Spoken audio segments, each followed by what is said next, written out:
En nuestro problema de ayer,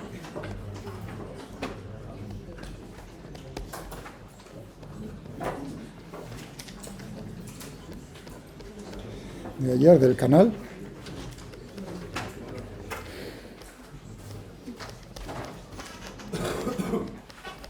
vamos a introducir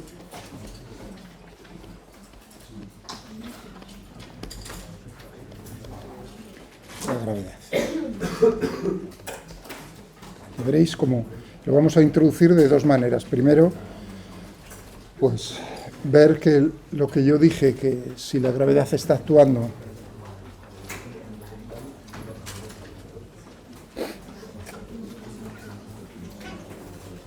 aquí está la representación en dos dimensiones, ¿no? Teníamos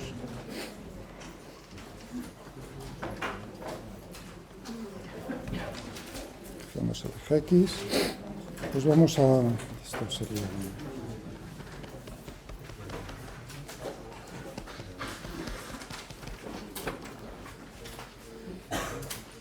Se movía con una velocidad...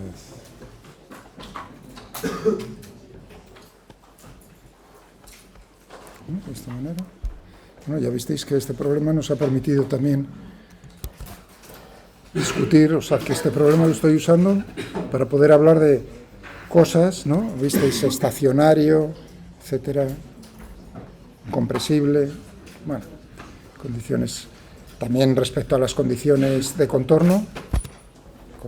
Bueno, y ahora lo que digo es que en este problema estamos introduciendo la gravedad sobre esto, perpendicularmente al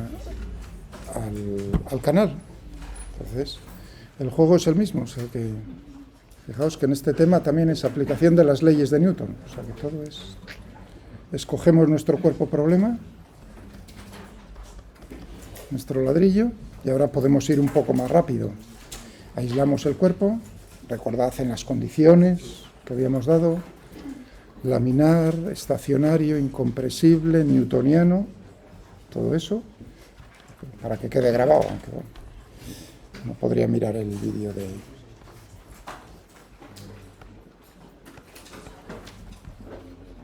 Bueno, pues aislamos nuestro cuerpo problema, que para eso vamos a aplicar las leyes de Newton. ¿Y qué es lo que teníamos por aquí? Bueno, pues si le añadimos... Tenemos que hacer fuerza neta igual a masa por aceleración. Aquí estamos nosotros como observador. Inercial.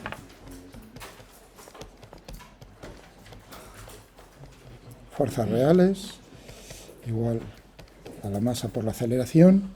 Recordad que en las condiciones del problema, en nuestro problema aquí, la aceleración por las condiciones del problema.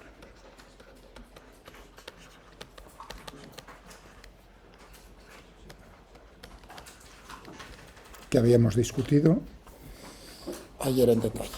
Vale, entonces, bueno, lo único que tenemos que añadir a lo que hicimos ayer, ¿no? Si teníamos aquí una fuerza que ejerce el ladrillo, el elemento de fluido ahora sí ya podemos decir por arriba, porque tenemos la gravedad por abajo, ¿no? Teníamos esas fuerzas, ahora tendremos que añadir la fuerza de volumen. Bueno, ya que este elemento es infinitesimal, ¿no? Entonces tendríamos que poner o bien delta de m, me da igual. Es decir, que tenemos... Y como la masa es proporcional al volumen, pues entonces de ahí viene, está actuando la fuerza, realmente esa es la fuerza neta que está actuando, ¿no? La gravedad sobre cada una de las moléculas que tenemos dentro del ladrillo. Es decir, que es proporcional al número de moléculas que hay dentro en ese volumen. Si aumenta el volumen, aumenta la fuerza. Mientras que en las fuerzas de superficie es proporcional a la superficie, no al volumen. ¿Vale? Bueno, pues nada, es bien sencillo. Si teníamos eso, tendremos entonces, bueno, y esto para la componente X y para la componente Y, teniendo en cuenta toda la discusión que tuvimos acerca de la velocidad, que nos va a quedar únicamente la componente X, tal como he puesto yo los ejes, dependiendo de I, pero bueno, aquí sí conviene un poco discutir qué ocurre. No solo tenemos fuerzas tangenciales, superficiales, sino que tenemos fuerzas que hay que añadir aquí, vamos a ponerlo en naranja, fuerzas normales. Tendríamos fuerza normal por aquí, la fuerza normal por ahí, la fuerza normal por ahí y por delante y por detrás, debido a que estamos presionando fuerzas de superficie normales. Tenemos las tangenciales, que únicamente teníamos la de arriba y la de abajo, como habíamos discutido. En las otras caras no teníamos, porque no teníamos un desplazamiento relativo en esas direcciones de los elementos de fluido. ¿Bien? ¿Se entendió eso?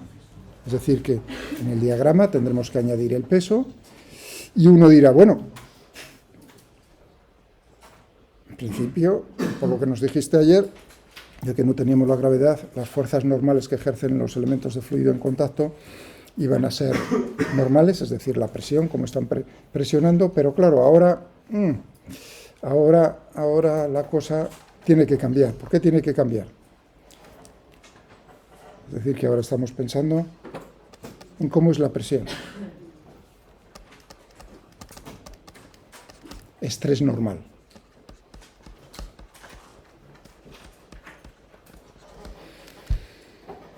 Claro, si no está acelerándose en ninguna de las direcciones, pero en particular en la dirección del eje Y, en la dirección vertical, si únicamente solo tuviésemos el peso, entonces habría una componente de la aceleración no nula en la dirección del eje Y, lo cual no cumple las condiciones del problema. Por lo tanto, tiene que haber otra fuerza que compense al peso. Y esa es debida a las diferencias de presión que hay en un punto y en otro punto.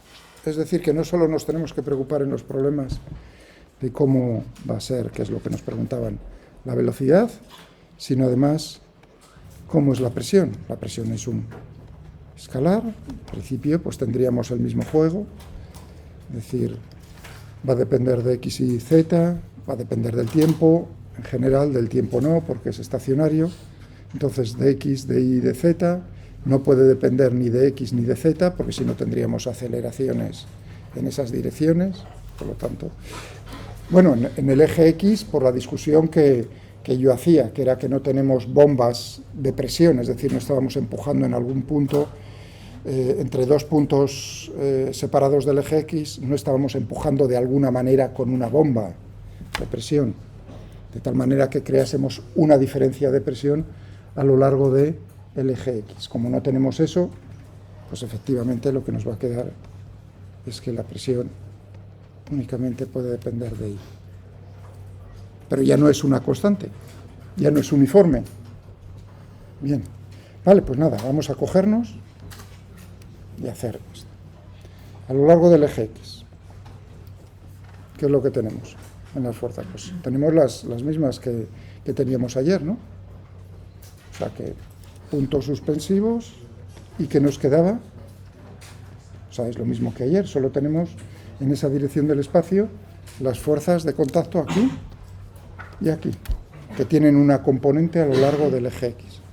¿Cómo nos quedaba entonces la ecuación del movimiento, la segunda ley de Newton, la componente en esa dirección? Teníamos por el diferencial de X, diferencial de Y, diferencial de Z, por la derivada segunda de U con respecto a I dos veces, ¿no? Y nada más. Igual, la masa que era cero. ¿De acuerdo? Es decir, que teníamos, es decir, la misma ecuación que ayer. Exactamente lo mismo que ayer. A lo largo del eje X, claro. Mirad el diagrama. Uno tiene que hacer el diagrama del cuerpo libre. Y estoy fijándome en qué fuerzas tienen componente a lo largo del eje X. Hemos discutido que esta y esta son iguales, porque no tenemos una bomba de presión que cree una diferencia de presión a lo largo del eje X.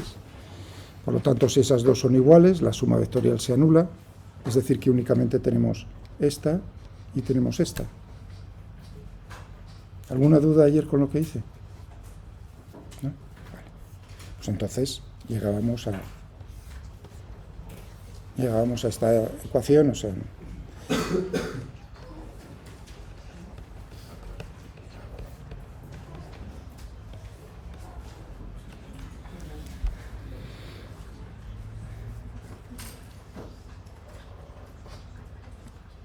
¿bien? No me equivocaba al escribirlo, está todo. Vale, muy bien. De acuerdo. Y a lo largo del eje Y, ahora sí, fijaos que tenemos en este problema dos incógnitas. La velocidad y la presión. Es decir, que la presión, como va a variar a lo largo del eje Y, pues va a depender. Ahora vamos a ver componentes de las fuerzas a lo largo del eje Y. Teníamos menos ρ, pero incompresible, densidad constante, ρ, por el volumen, esto era la masa, por G, siendo G la magnitud de la gravedad. ¿Y ahora qué tendríamos aquí? Ahora tenemos las fuerzas aquí y aquí. Voy a hacerlo el dibujo otra vez más grande aquí.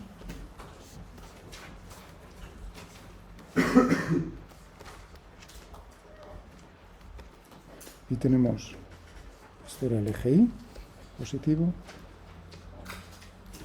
Y el elemento de fluido que tenemos por aquí arriba está presionando, empujando hacia abajo, y el que tenemos por debajo hacia arriba. Vale. Esto estaba a la altura I más diferencial de I, y esto estaba a la altura I.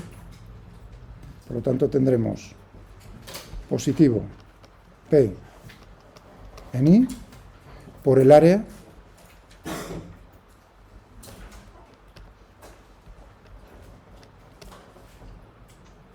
voy a escribirlo un poco por aquí mejor.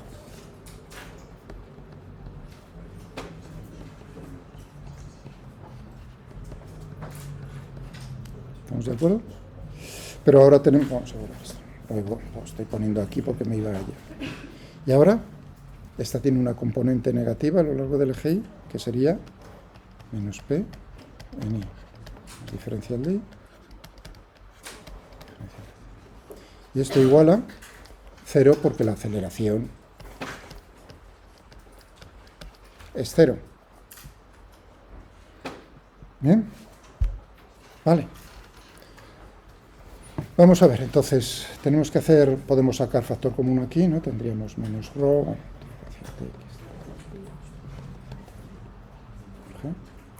más.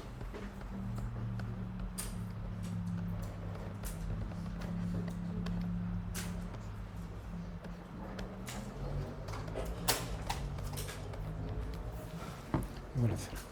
Y ahora el juego es exactamente el mismo que el de ayer. ¿A cuánto valdrá esto?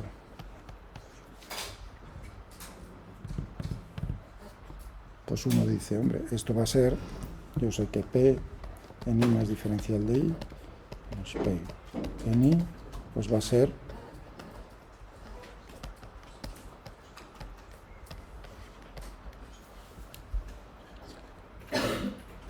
fijaos que no pongo derivadas parciales porque es una función de una variable solo, de I. Claro, pero aquí lo tenemos en el orden contrario. La explicación es exactamente la misma que hice ayer con la velocidad. Bueno, con la velocidad, con la derivada de la velocidad. Todavía más fácil aquí porque, ¿no?, visualmente uno no tiene que liarse con la derivada segunda. ¿Algún problema con ello? La explicación.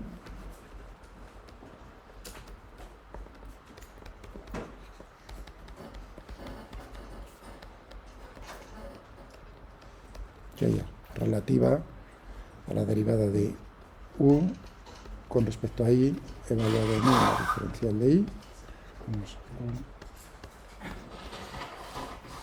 La misma, exactamente. Bueno, pues si es eso, podremos entonces poner, ¿no?, sustituir y tendríamos menos ρ, diferencial de X, diferencial de Z, G, menos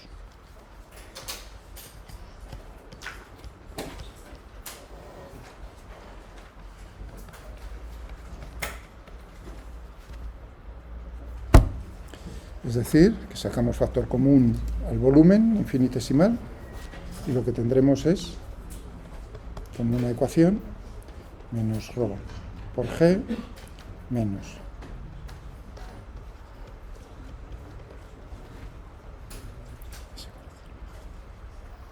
es decir,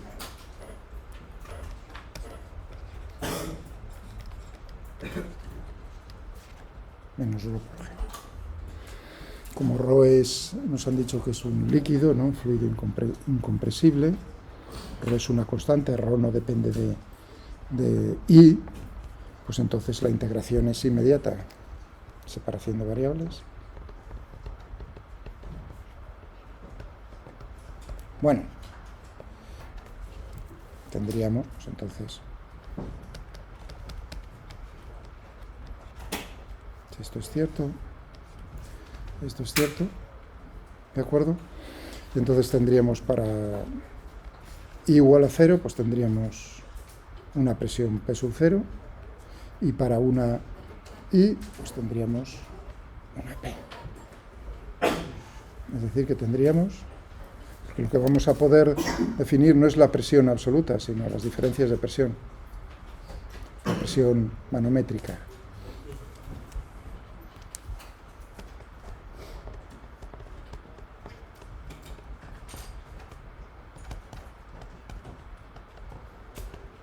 Diferencias de presión, o la presión relativa a la presión que tenemos en otro punto. Frente a la manométrica tenemos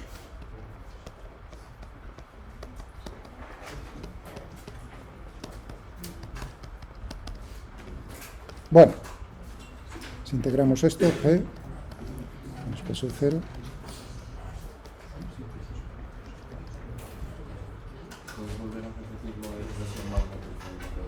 sí, que lo que vamos a determinar es la presión relativa a la presión en un punto. P sub 0 yo no lo sé, salvo que me lo digan, claro. Es decir, que lo que estoy determinando es cómo varía la presión, ¿no? Si yo parto en la superficie de abajo, qué está pasando con la presión cuando me muevo a lo largo del eje Y. ¿De acuerdo? Pero en principio, si no me dicen cómo es esa presión en ese punto, no, pero sí puedo saber cómo varía la presión, eso sí. ¿De acuerdo?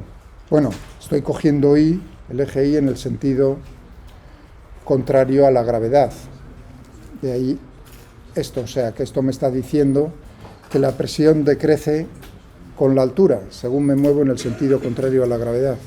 Lo normal es decir que en este tipo, en un fluido incompresible, en estas condiciones, la presión aumenta cuando te mueves hacia abajo con la gravedad, de manera lineal con la gravedad. Sí. ¿La gravedad la tenemos como constante aquí? ¿Perdón? Si la gravedad la tenemos como constante. Sí, en el problema, sí. Gravedad uniforme. No lo dije explícitamente, pero sí. ¿De acuerdo? Bueno, ahí también dependería si es la gravedad real o la gravedad aparente. Ya veremos. Es decir, aquí he dicho en este caso es la gravedad real porque estamos en un sistema de referencia inercial, pero si estuviésemos en un sistema de referencia acelerado, pues entonces podríamos definir, ya veréis, una gravedad que va a ser la suma de dos términos, que vamos a llamar gravedad aparente. El comentario que hice, me parece, acerca de la microgravedad o gravedad cero en experimentos, en el espacio. Vale. Bueno, pues esto no es nada más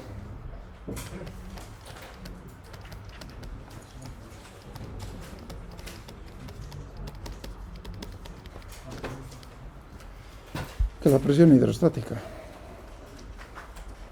Es decir, que el fluido está en movimiento, pero ya que no tiene aceleración en la dirección de la gravedad, la presión que vamos a tener es la presión hidrostática, como si el fluido estuviese quieto. Fijaos que el problema todavía más fácil es tener, ¿no?, el fluido estático. Ya no tendríamos el movimiento, pero sí tenemos la componente a lo largo del eje Y. Por lo tanto, tendríamos esta ecuación, es decir, la misma ecuación, el fluido esté moviéndose a lo largo del eje X o no. Tiene la presión hidrostática. La atmósfera, los aviones, ¿cómo miden la altura? Pues precisamente el movimiento del aire es cuasi bidimensional, es decir, en un plano cuasi, en el plano horizontal, perpendicular a la gravedad. Tiene pequeños, hombre, uno dice en cosas de convección, ¿no? En celdas de convección, nubes, tormentas y eso, ahí la cosa cambia. Pero en general es un movimiento muy bonito, cuasi bidimensional. Es como ver esta mesa, el espesor de la mesa, el espesor de la gravedad, el espesor aquí 1 milímetro frente a 1 metro, 10 metros. Claro, efectivamente el movimiento del aire está circunscrito prácticamente a 2 dimensiones.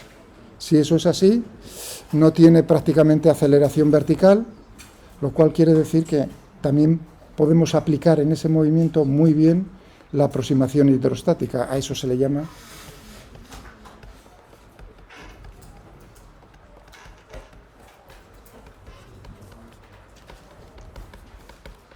¿veis lo de aproximación, no? No exacto. Aproximadamente es la presión que tendríamos si el movimiento fuese absolutamente bidimensional. Si uno tiene entonces y mide presiones, pues entonces puede medir a qué altura se está moviendo el avión. Tan simple como eso. Una advertencia. En el tiempo, ya que también tenéis cosas y es interesante, ¿no? Lo de los aeropuertos, todas esas cosas, y los aviones. En los mapas del tiempo, cuando nos enseñan las isobaras, es decir, que cada vez que veáis la predicción del tiempo y nos muestran el mapa de isobaras, ese mapa de isobaras no es real. ¿En qué sentido no es real? En el sentido de que está corregido en todos los puntos del mapa, como si la altura fuese cero, todo estuviese a nivel del mar. Próxima vez que lo veáis, ¿de acuerdo? No veis la topografía, prácticamente las montañas, los Alpes. Si fuese la presión en superficie, naturalmente no es lo mismo la presión a 0 metros sobre el nivel del mar que a 2000 metros sobre el nivel del mar. Lo estáis viendo aquí por la aproximación hidrostática. Entonces, si uno pusiese la presión en superficie, en un mapa del tiempo, lo primero que vería claramente en ese mapa es la topografía. Como uno lo que quiere es el movimiento horizontal, corrige en esos mapas, está corregido todo como si llevases la Tierra a nivel del mar. Es decir, por ejemplo, aquí a 800 metros, como si tuvieses una columna de aire 800 metros hacia abajo. Ese es el mapa que veis. Eso para que os deis cuenta lo que estáis viendo, ¿no? En algún momento. Digo yo, ¿no? No me vaya a salir alguno piloto, iba a decir. Bien. ¿Dudas?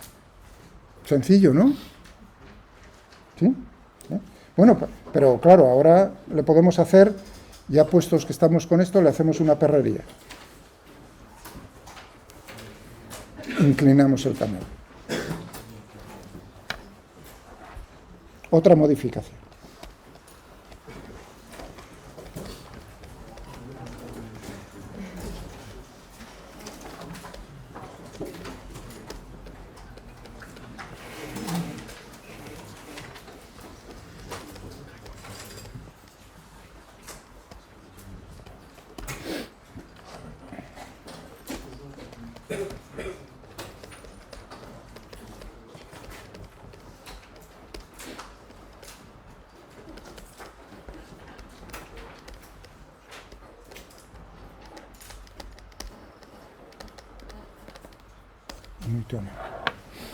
Bueno, pues el problema lo discuto normalmente, digamos, lo siguiente podría ser el canal mismo, pero bueno, es más divertido si yo cojo a alguno de vosotros y le digo, me levantáis la mesa por uno de los extremos.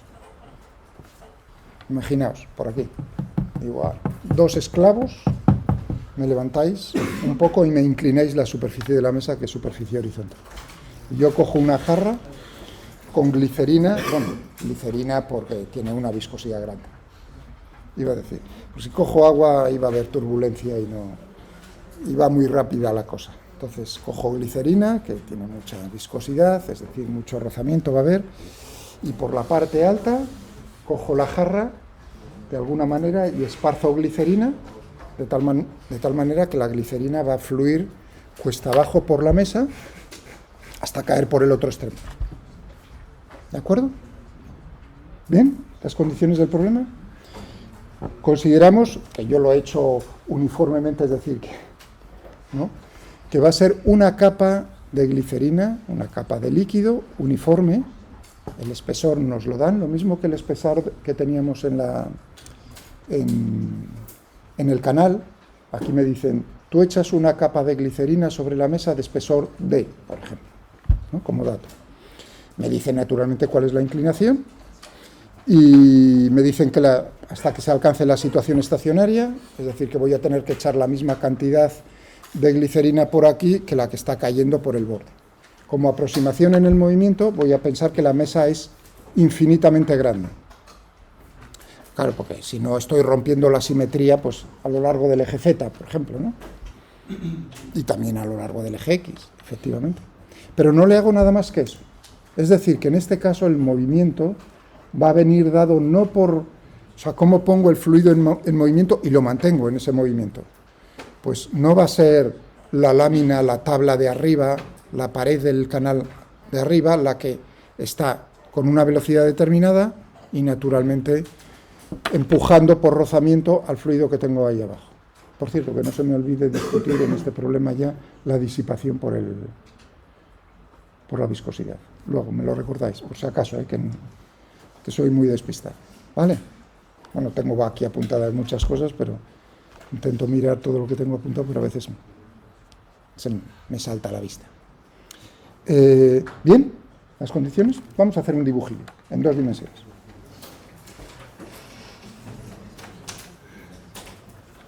Así no os aburrís tanto. No os preocupéis, que tiempo para asustarse ya habrá con Navier-Stokes. Es decir, para asustarse en el sentido de que seco son las ecuaciones.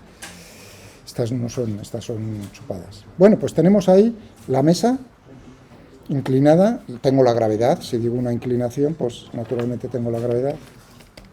Me dicen, pues, que está inclinada, me habéis levantado un ángulo θ, o sea que tengo que G, uniforme, sistema de referencia inercial. Y tengo por aquí, vamos a ponerlo de este color, de espesor uniforme, o sea que todo eso me lo dice y de espesor D. ¿De acuerdo? Y esto está fluyendo de manera laminar a lo largo de la mesa. Bien, pues aquí nos preguntan todo, cómo se mueve. Una pregunta sería calcular el flujo, pero claro, el flujo todavía, bueno, probablemente Eduardo ya lo haya usado, no sé, la definición de flujo. No os preocupéis, dentro de nada, y en ese capítulo 2, ¿no?, de herramientas matemáticas, pues vamos a definir lo que es en general el flujo y esas cosas. ¿Sí? ¿Es algo? No dejaría de ser estacionario, porque se va a mover en una dirección, bueno, no tener aceleración en una dirección. No, las condiciones del problema es que es estacionario. Es decir, que tú estás echando continuamente por el borde de la mesa, por arriba, estás echando la misma cantidad de glicerina que te cae por el extremo de la mesa. Pero tienes que pensar que, para poderlo resolver, que la mesa es infinita, o sea que de alguna manera estamos manteniendo eso de manera estacionaria. Esperamos a que, naturalmente, en el instante inicial, se pondrá en movimiento, no es ese intervalo de tiempo en el cual hay cambios en el tiempo de la velocidad, es no estacionario. Nosotros esperamos a que se produzca la situación estacionaria. Lo mismo que antes, ¿de acuerdo? Es decir, que sea laminar, pues, que tenemos por aquí capas de glicerina que se mueven de manera laminar, paralelamente unas a otras. Bueno, pues para poder contestar a muchas cosas necesitamos otra vez determinar, quiero saber cómo es la velocidad de la glicerina en cualquier punto. Leyes de Newton, al canto. Otra vez pues escogemos un elemento de volumen. Como voy a utilizar cartesianas, pues con forma de ladrillo. Muy bien, y tendremos naturalmente fuerzas de volumen, que va a ser el peso, y fuerzas de contacto, tanto normales como tangenciales. Vamos a dibujar las fuerzas. Fuerza neta igual a masa por aceleración, vamos a tener lo mismo aquí, ¿no? Pero por las condiciones del problema, la aceleración es 0, porque es exactamente lo mismo que antes en el movimiento, ¿estáis de acuerdo? Muy bien, a ver, ¿cuáles son las fuerzas? Necesitamos dibujarlas. Pues tendremos el peso. ¿Qué más tendremos? Tendremos empujando por cada una de las 6 caras. Aquí solo puedo dibujar 4, ¿de acuerdo?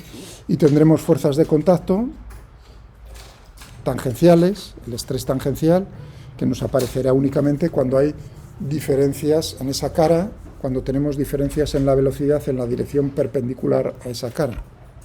Claro, visto de esta manera, lo único que vamos a tener es lo mismo que en el problema anterior. Pues tendremos, bueno, ahora, si el de arriba, por hacer el dibujo, me da igual cómo lo pusiese, ¿eh? Ya estoy pensando en el sistema de referencia que voy a poner. Si la capa de arriba va más rápido que la de abajo, pues entonces está arrastrando, está ejerciendo una fuerza tangencial de esa manera. Por lo demás, tendremos la presión. Sí. Sí, sí. Para que existan estas fuerzas de rozamiento, ¿quiere decir que cada partícula, cada diferencial tiene una velocidad distinta? Hombre, por la definición de fluido. ¿Qué es lo que estoy haciendo uso ya, no? El estrés tangencial.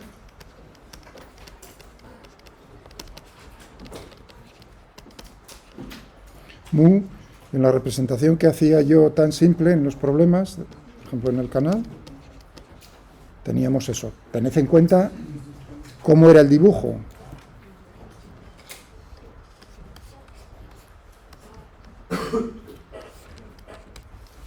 ¿De acuerdo? Entonces el movimiento se deforma, hay un ritmo, se va deformando, un ritmo de deformación, la velocidad que tienes en cada punto a lo largo del eje Y es diferente. Tienes tablas. ¿De acuerdo? ¿Bien? ¿Se entiende? De acuerdo. Pues nada, vamos a por ello. Vamos a poner el sistema de referencia. Ejes, vamos a ponerlos en... Bueno, pues ya que el movimiento es cuesta abajo, vamos a poner uno de los ejes y por seguir la misma notación, parecida. Eje X a lo largo del movimiento, paralelo a la mesa. Eje Y perpendicular a la mesa y eje Z, pues, más de lo mismo. Paralelo es decir, que la mesa está contenida en el plano XZ, y si queréis ponemos el origen, pues, justo donde toca el fluido a la mesa. ¿Vale? ¿Bien?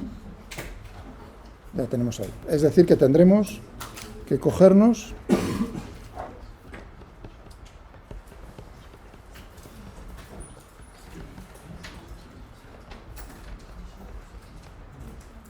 bueno, y para Z, lo que pasa que para Z es 0 igual a 0. Por la misma razón que teníamos en el problema anterior de que es infinitamente grande, nosotros no sabemos en qué punto sobre la mesa nos encontramos. No puede haber. ¿Cuál va a ser la incógnita? Efectivamente, U.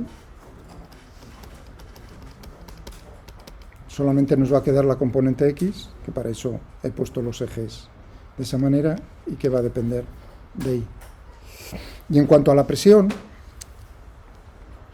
pues vamos a tener una cosa parecida. Lo mismo que en el problema anterior, que la presión solamente de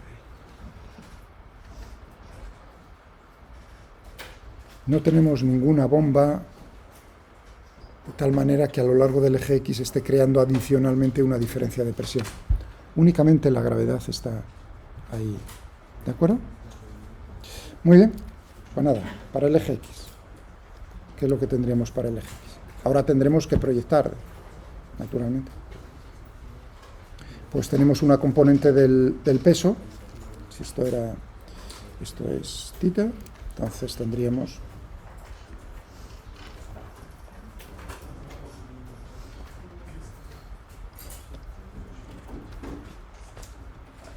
seno de θ, tenemos eso. Perfecto. ¿Qué más tenemos? Tenemos esta fuerza.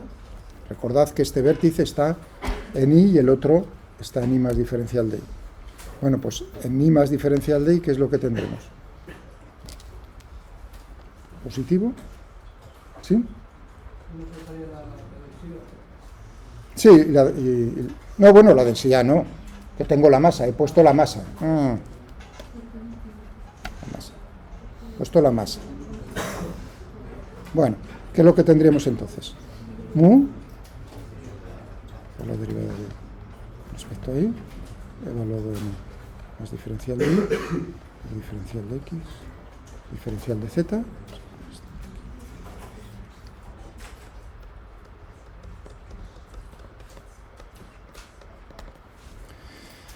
Y por la parte de abajo, naturalmente, todo la misma discusión. Tercera ley de Newton, y ahí es donde viene. Es imposible, digamos, si no se ha entendido lo de ayer, es imposible que se entienda el término que voy a poner ahora.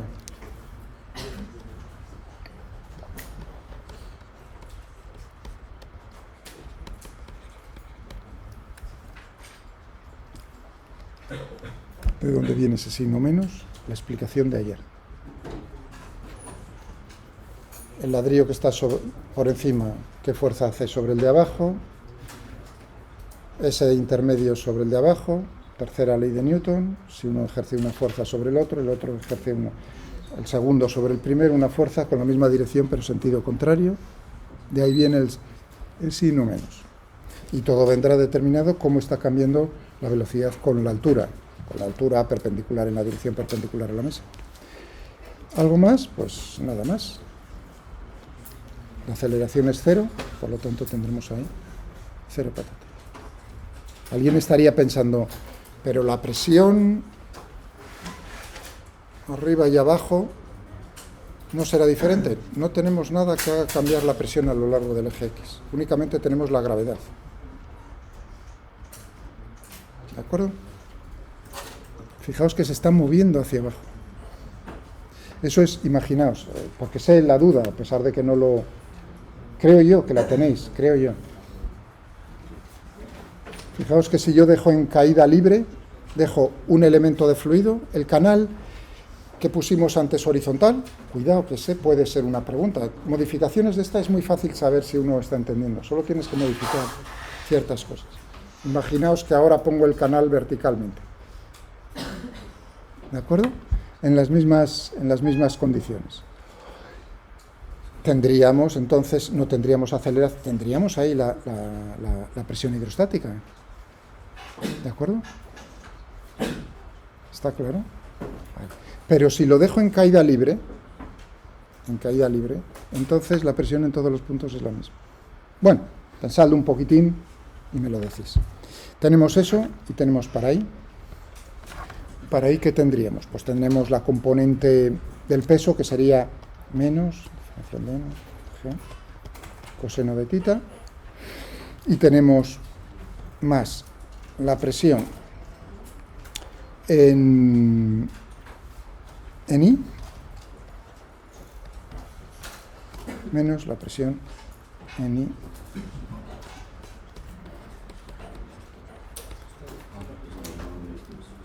igual a 0.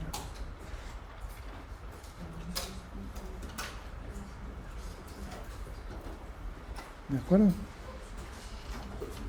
Bien. Bueno, ya tenemos, al final el resultado de esto, ¿qué va a ser? Lo que tendremos aquí, diferencial de M va a ser diferencial de X, diferencial de Y, diferencial de Z, ρ la densidad por G seno de θ, más mu, derivada segunda de U, con respecto a I dos veces, por diferencial de X, diferencial de Y. superficial de z. ¿Y qué es lo que tendríamos para la otra? Esta sería para x. ¿Y para y qué es lo que tendríamos? Pues menos z seno de θ menos respecto ahí.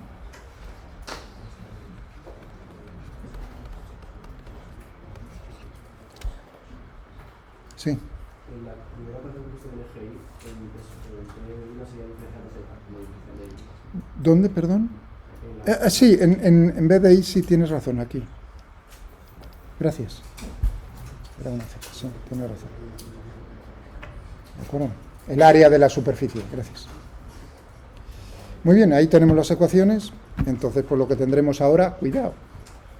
Ahora tenemos una cosa, fijaos que en el problema anterior, ¿qué es lo que teníamos? Teníamos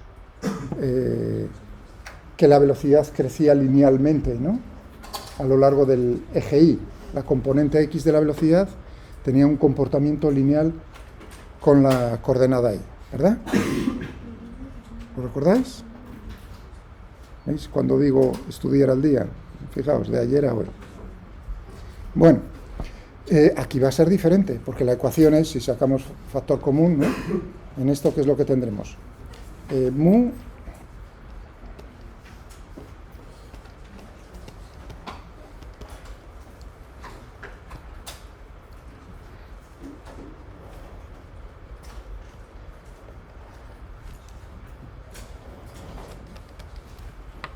de la primera, ¿no?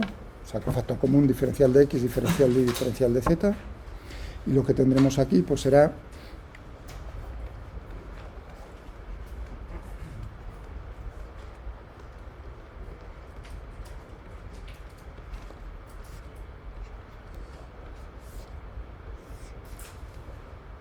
la ecuación del movimiento. Eso me está diciendo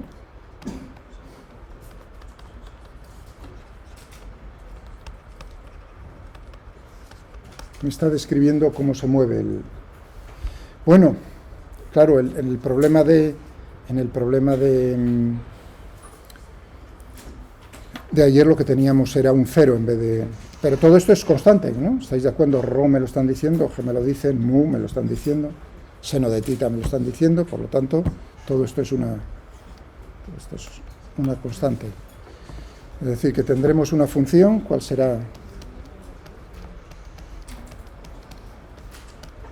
Naturalmente uno puede hacer por separación de variables.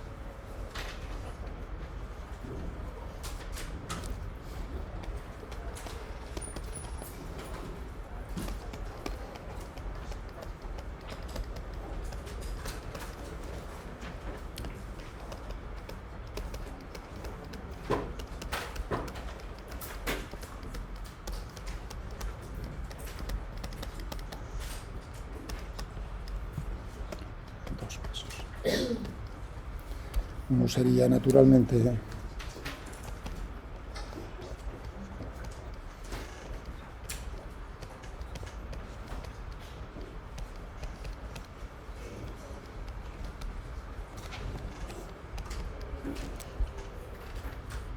¿no? Es decir, que esto sería como una f de y, es decir, que tendríamos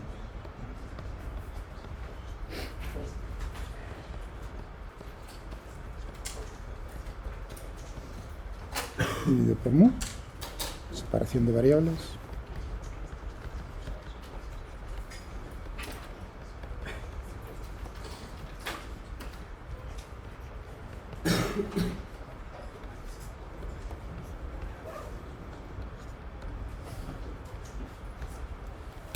si eso es cierto, esto es cierto, y tendríamos entonces que f de y sería menos rho g seno de θ dividido por mu por i, es una constante de integración, llamémosla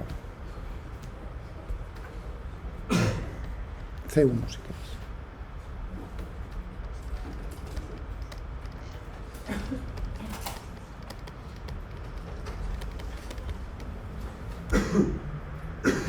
Pero claro, ahora tenemos el siguiente paso.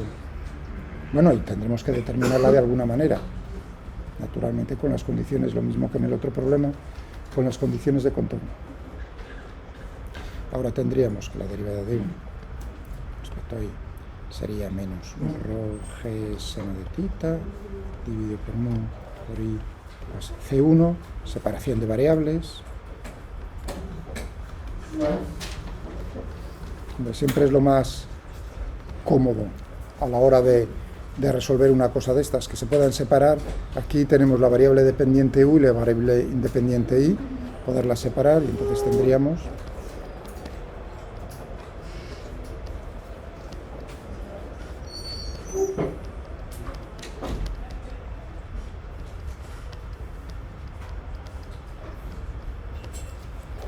¿esto es cierto? Esto también es cierto.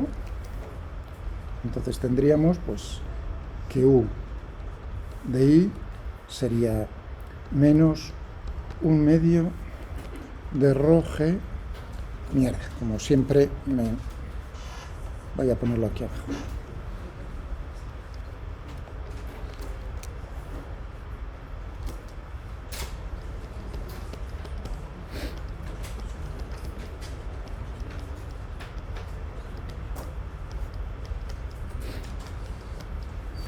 Por i al cuadrado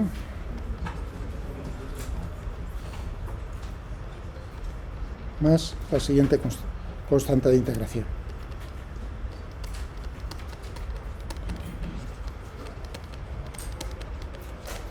La siguiente, de la segunda integral.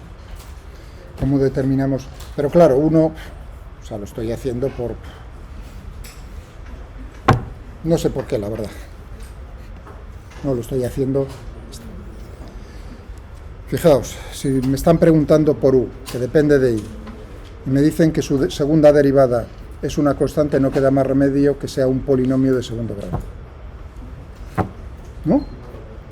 Podríamos haberlo dicho así, haberlo dicho ya así, y haber dicho entonces la forma tiene que ser, ¿no?, de esa manera que he escrito ahí abajo, y nos habríamos ahorrado, bueno, lo mismo, pero bueno, por si acaso alguno no piensa.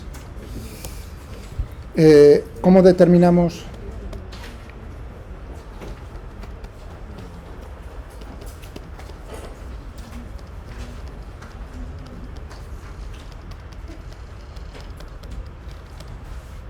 Pues con las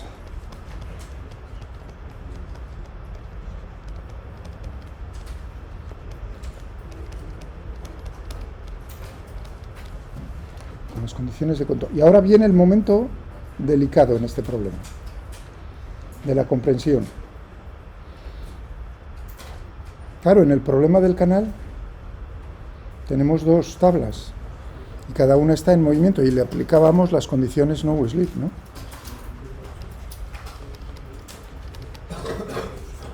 Lo que expliqué yo ayer. Los que no estuvieseis, pues ya os estáis poniendo al día.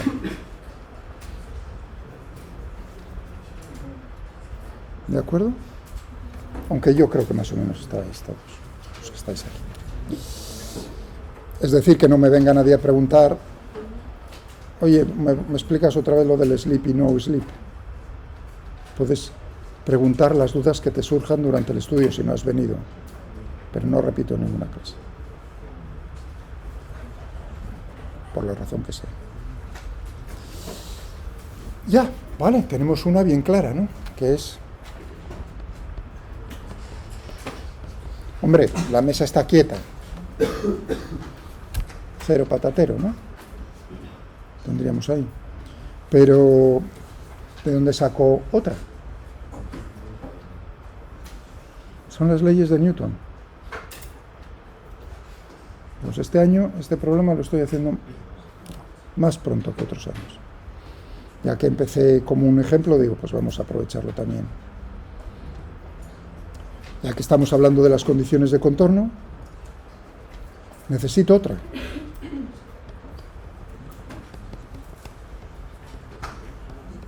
Si no, no hay nada que rascar. Claro, ahora pensemos. Tenemos la glicerina sobre la mesa y está deslizando. Está en contacto con la mesa. Perfecto. Y por encima, ¿con quién está en contacto?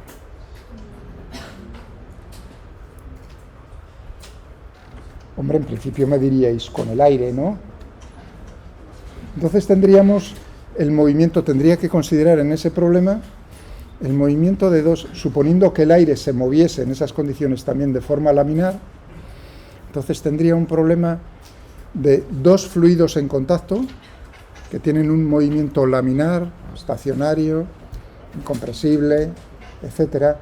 Pasa que en el aire pues tendría que considerar naturalmente o bien si hay otra tabla, el techo, o bien hasta el infinito. Cualquiera de las dos cosas podría, digamos, utilizarla. Claro, eso ya complica es decir, que vamos a simplificar el problema y, hombre, aproximadamente yo creo que vamos a poder, en primer orden, despreciar el efecto del aire. Es decir, que hacemos el experimento en el vacío.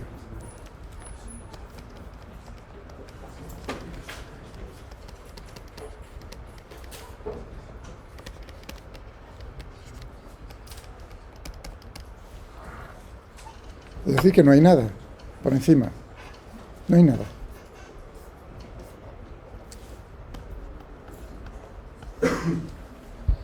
A ver.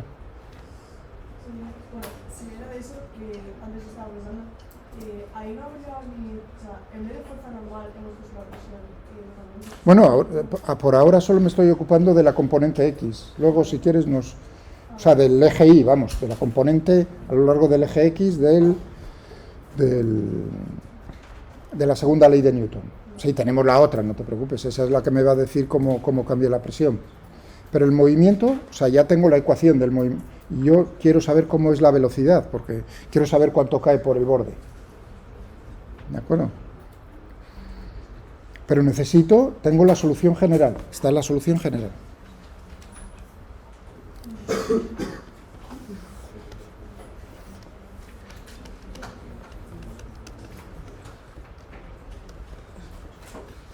Pero claro,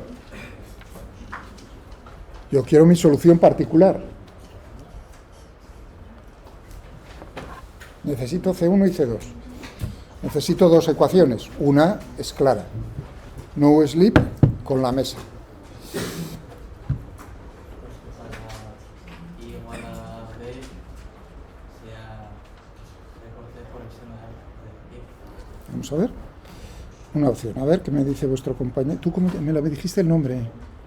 Guzmán, es verdad. Perdona, Guzmán. Soy muy malo con los nombres. Guzmán me decía que ni igual a D, que es el espesor. Tú me dictas, por favor. G por T, T de tiempo. Por el seno de tita. ¿Y esto qué es? Pero necesito una ecuación. ¿Me entendéis? O sea, yo le estoy soltando cuerda. VD igual a eso. ¿Esto igual a? Pues como antes tenías UD0 igual a 0, pues UDD igual a 0. O sea, 0. Bueno, yo necesito, o sea, si pregunto necesito otra ecuación, eso es evidente, ¿no? ¿Estáis de acuerdo? No me puede decir, pues, la parte de la izquierda, yo necesito otra ecuación. Aquí ya tengo una ecuación, eso está claro, o sea, que puedo imponer lo de arriba, ¿no? La solución general igual a 0, en I igual a 0. ¿Qué hacemos con esto?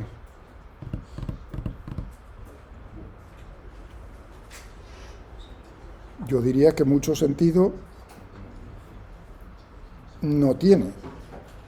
¿Por qué? Si el tiempo crece, es distinto de 0, G es distinto de 0, seno de tita distinto de 0, ¿cómo va a ser igual a 0? Por decir algo, si uno piensa es un movimiento estacionario, no tiene ningún sentido.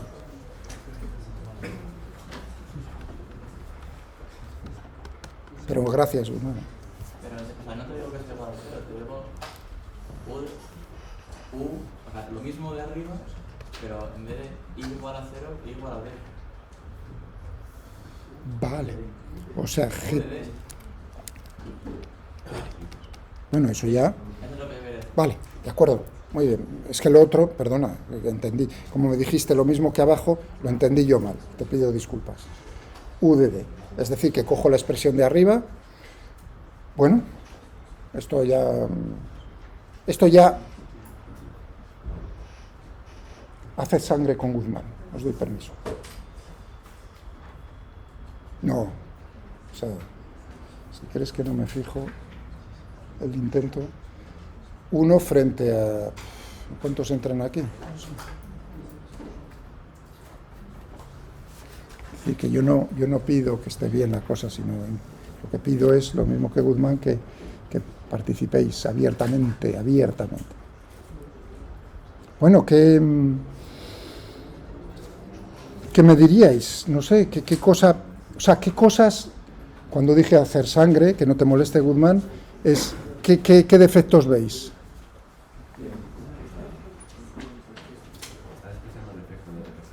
Dimensionalmente no hay problema, es una velocidad, pero... Una cosa, si arriba no hay rozamiento, porque no hay una placa... No, bueno, pero estamos primero con Guzmán. Luego me pasas y me dices tú lo que tú crees. Pero yo he dicho, ¿por qué eso creéis que no...? Porque no está despreciando el efecto de la capa que hay abajo y la está frenando. Hombre, yo veo ya, lo que me llama la atención, por lo pronto, es la T. Eso es no estacionario. Así de sencillo.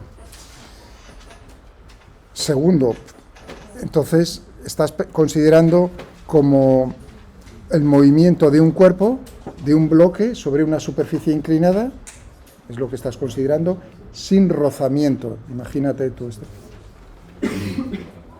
Sin rozamiento.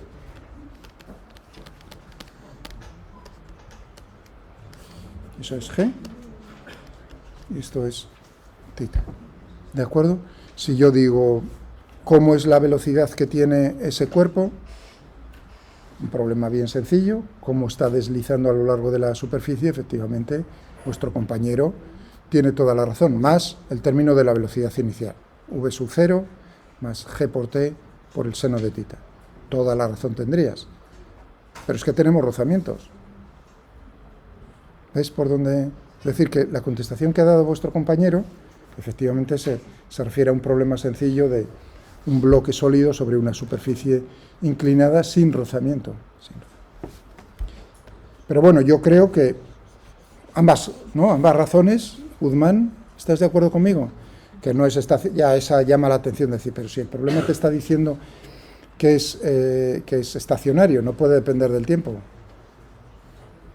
Y a mí me estás diciendo que la velocidad en un punto depende del tiempo. Ahora sí, perdona que había... Vale, nada, que si cuando tú estás en la altura máxima, En I igual a D, en igual a eso, no tienes rozamiento en la parte superior. Entonces, en el gradiente de velocidades que comentabas, que pues en U igual a 0 es 0 y va aumentando porque se va minorizando el efecto del rozamiento. bueno, yo todavía no dije nada de eso, pero vamos. Bueno, Todo eso me lo dices tú, pero bien, es válido, no, por la forma de la función es válida, porque es una parábola, lo que tengo por ahí. entonces, si arriba no tiene rozamiento, no vuelve a tener, que sería máximo, ¿no? La velocidad. Por ahí van los tiros. Exactamente por ahí van los tiros, ya con vuestro compañero. ¿Qué significa? Por eso puse la nada. La nada no puede ejercer una fuerza sobre algo. Por eso puse la nada. Si uno tiene claro las leyes de Newton, la fuerza que se ejerce sobre un cuerpo la tiene que ejercer otro cuerpo. Y si no hay cuerpo, no hay estrés tangencial en la superficie. Claro, con el aire sí tendríamos, muy ligero, pero lo tendríamos, no existe.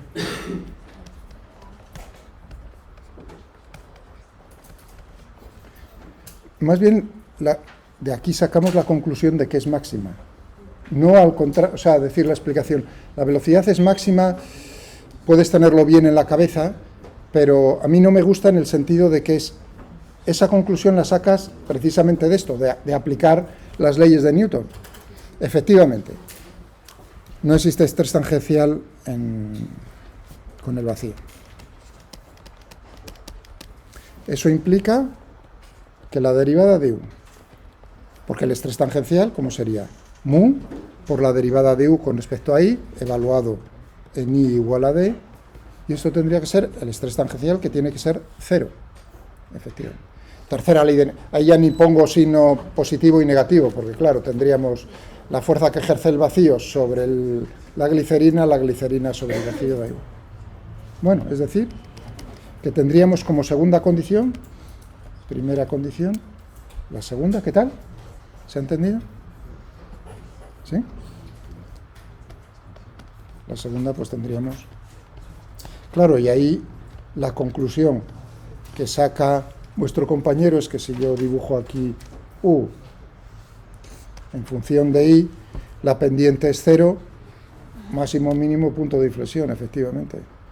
Pero claro, si uno piensa que tiene u igual a 0 en la mesa, pues ya no puede ser un mínimo, tiene que ser un máximo.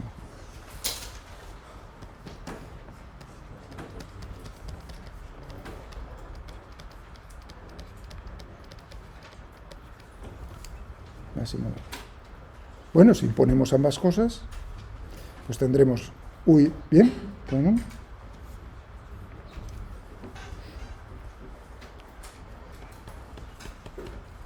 Teníamos primer término 0, C1 por I, que es 0, es decir que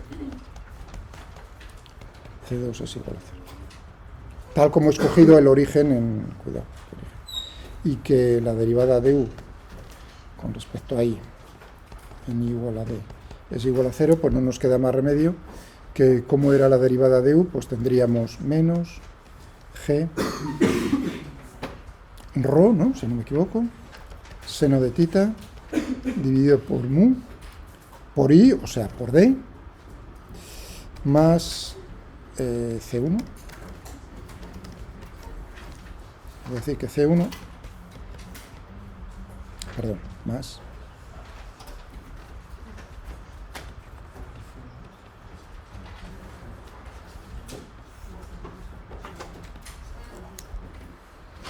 ya lo tenemos. ¿Cómo podríamos poner entonces u de i? Teníamos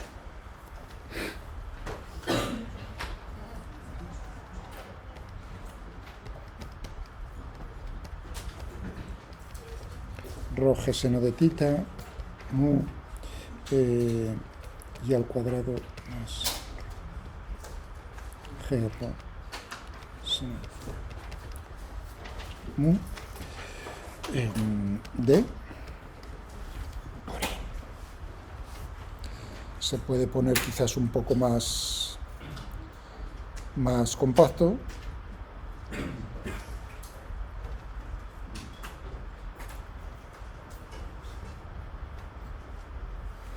sacando factor común aquí.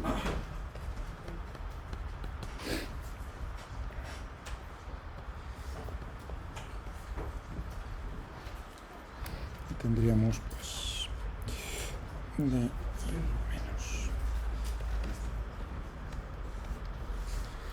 un medio de cuadrado. Si ponemos de fuera, podemos sacar, bueno, ahí ya. Esto es naturalmente positivo o igual a 0, porque i siempre va a ser menor o igual que d. Bien, ¿qué tal? Aspecto interesante a la hora de estudiar este tipo de problemas. Como ejemplo tomamos el canal que hemos discutido estos 2 días, ¿no? O también el de la glicerina sobre la mesa, cualquiera de ellos me vale. Fijaos que teníamos esto 0 y este le... Bueno, ¿cuál es el efecto de la viscosidad? La viscosidad, que es una fuerza de rozamiento, es disipativa. Es decir, el trabajo que realiza la viscosidad es negativo. ¿Todo el mundo de acuerdo? Es como el rozamiento seco, cinético, porque el estático no realiza trabajo.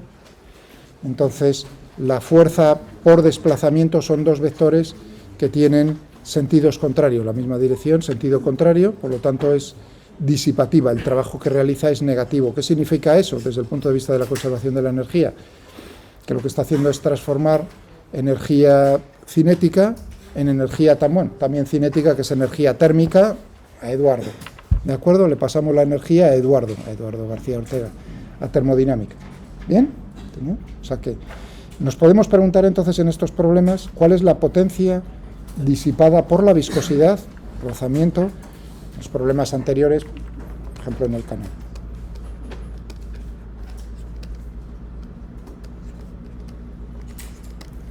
Con todas las condiciones que teníamos, situación estacionaria, todo. ¿De acuerdo? O sea que teníamos aquí.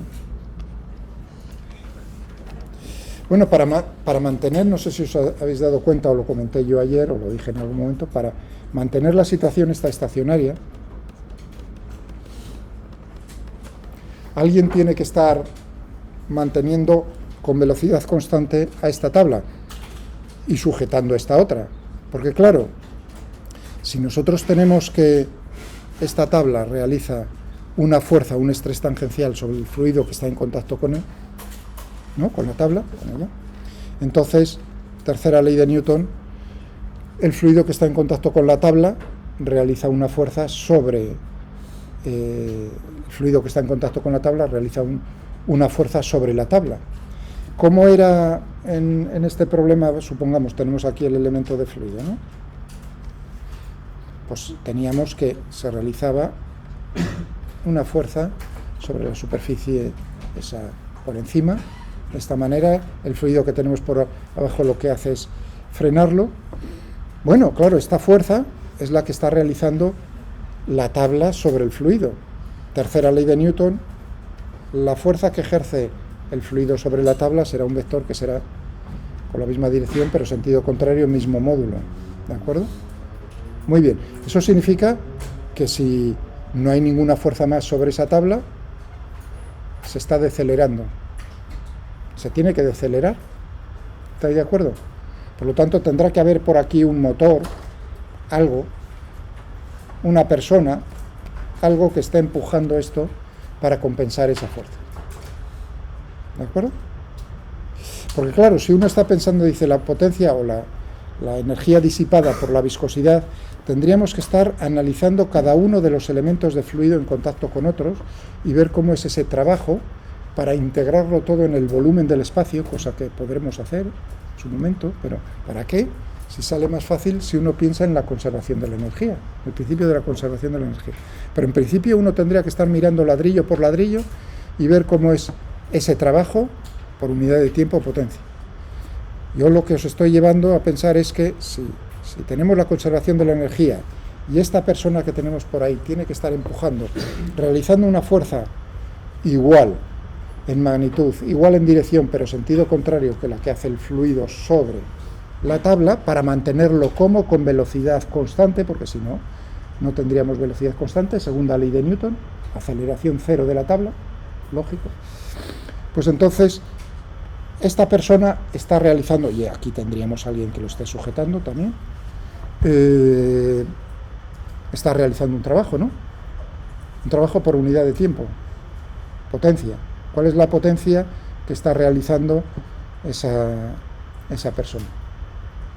Es un trabajo positivo, ¿no? Lo que está realizando. Tendríamos fuerza por velocidad, puesto así, de esa manera, desde el punto de vista de la física, ¿no? Esta sería la potencia desarrollada, o bien el trabajo que está fuerza por un desplazamiento, yo que sé,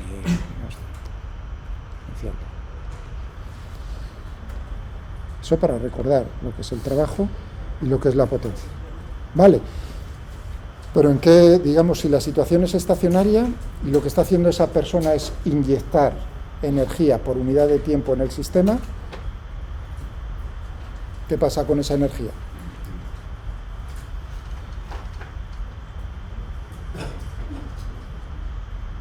Principio de conservación de la energía. ¿Qué pensáis? Que la potencia desarrollada por el motor, por la persona o por las personas, tiene que ser igual a la potencia disipada por el rozamiento. porque si no, no estaríamos en una situación estacionaria. ¿Bien? Lo que acabo de decir.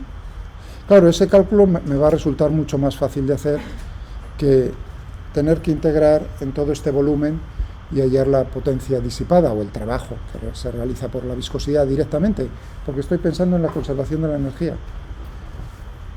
La potencia, la energía que estoy inyectando se está transformando en calor. ¿Cómo? A través de la disipación por la viscosidad. ¿Bien? Claro, aquí las tablas son infinitamente grandes. Es decir, que podremos hablar de potencia disipada, o trabajo realizado, por unidad de tiempo, potencia disipada por unidad de área de cada una de las tablas.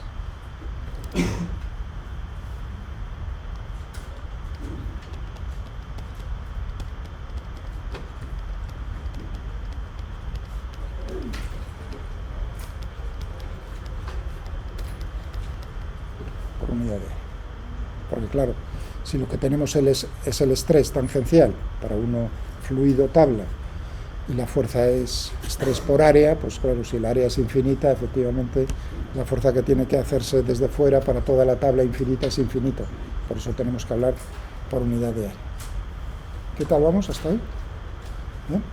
Bueno, por cierto, la persona de ahí abajo, ¿qué potencia está desarrollando? Realiza una fuerza, sí, para mantener quieta la tabla de abajo. Tiene que realizar una fuerza, pero el trabajo que está realizando es cero. ¿Por qué? Porque no hay desplazamiento. Realiza una fuerza, pero no realiza trabajo, por lo tanto la potencia que está desarrollando aquí el amigo es... ¿Estáis de acuerdo? Muy bien, vale. ¿Esto a qué va a ser? Disipada. Lo pongo en módulo porque, claro, potencia disipada uno estaría pensando, si pongo potencia,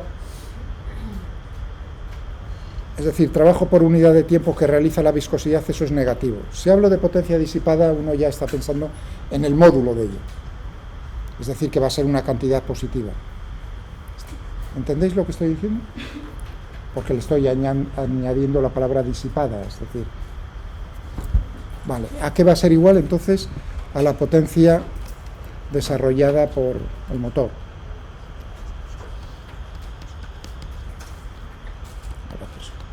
Por unidad de área, todo ello. Bueno, ¿y esto? Entonces, hemos visto que la persona de abajo, el motor de abajo no tiene que hacer nada, pero el motor de arriba sí. Vosotros me diréis. Por unidad de área.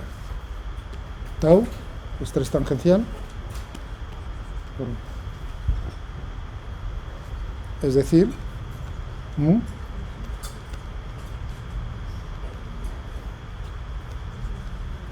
¿Evaluado esto dónde? Bueno, donde lo poníamos, en I igual a D, en el problema.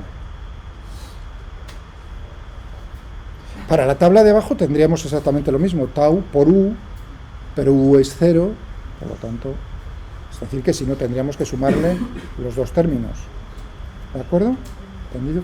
Efectivamente aquí uno podría estar, imaginaos que la tabla de abajo está en movimiento, podría darse el caso de que uno realizase trabajo positivo o negativo, pero en total tiene que ser un trabajo positivo, para que sea igual a la potencia disipada por el rozamiento, por la viscosidad.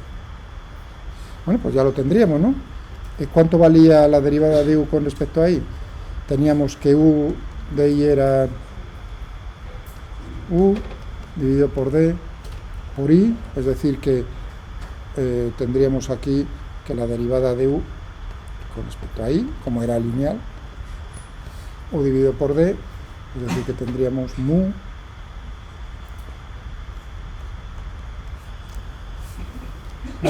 U cuadrado dividido por I. Eso, potencia disipada, potencia que está realizando el motor por unidad de área. ¿Bien? ¿De acuerdo? ¿Alguna duda sobre lo que estoy diciendo? Vale. Eso se está invirtiendo naturalmente en aumentar la temperatura, por así decirlo, del fluido y de las tablas, claro. Bien,